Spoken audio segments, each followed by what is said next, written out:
இந்த அயோத்தி படத்துல காட்டுவாங்க. அவங்கள வந்து போஸ்ட்மார்ட்டம் பண்ணி இங்கேருந்து அவங்க கேரி பண்ணிட்டு போவாங்க அதுக்கு. லைக் அதுலேருந்து டிசீஸோ இல்ல வேற எந்த விஷயங்களும் ஸ்ப்ரெட் ஆகாம இருக்கறதுக்கு அத எப்படி பேக் பண்ணுவாங்க? அதுக்கு பேர் வந்து எம்பாமிங்னு சொல்லுவாங்க. ஸோ நார்மலாக வந்து போஸ்ட்மார்ட்டம் ப்ராப்பராக பண்ணி முடிச்சதுக்கு அப்புறமா ப்ரிசர்விங் ஏஜென்ட்ஸ் எல்லாமே இருக்கும். ஸோ அது எல்லாமே வந்து வெயினில் இன்ஜெக்ட் பண்ணிவிட்டு ஸோ அது வந்து பாடிக்குள்ளே போயிட்டு ஸோ ஆர்கன்ஸ் எல்லாமே ப்ராப்பராக வந்து ப்ரிசர்வ் ஆகும். ஸோ அதனால வந்து ஆர்கன்ஸ் டீகம்போஸும் ஆகாது.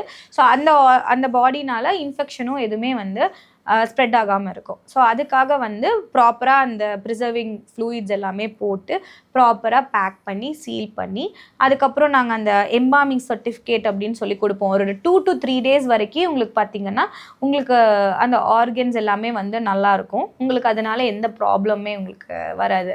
ஸோ பண்ணிவிட்டு நாங்கள் சைன் போட்டு சீல் பண்ணிவிட்டு வில் கிவ். ஸோ அதனால எந்த ஒரு ப்ராப்ளமே இல்லை. நாங்கள் கொடுத்துருக்க அந்த டியூரேஷன் இருக்குல்ல அந்த 2 to 3 daysக்குள்ளே கரெக்டாக அவங்க கொண்டு போய் சேர்த்துட்டாங்க அப்படின்னா இட்ஸ் நோ ப்ராப்ளம். ஸோ அது அந்த மாதிரி ப்ராசஸுமே வந்து இப்போ பண்ண முடியிற லெவலில் தான் நம்ம இருக்கோம். ஆமாம், எம்பாமிங் வந்து ரெகுலராக பண்ணுறது தான்.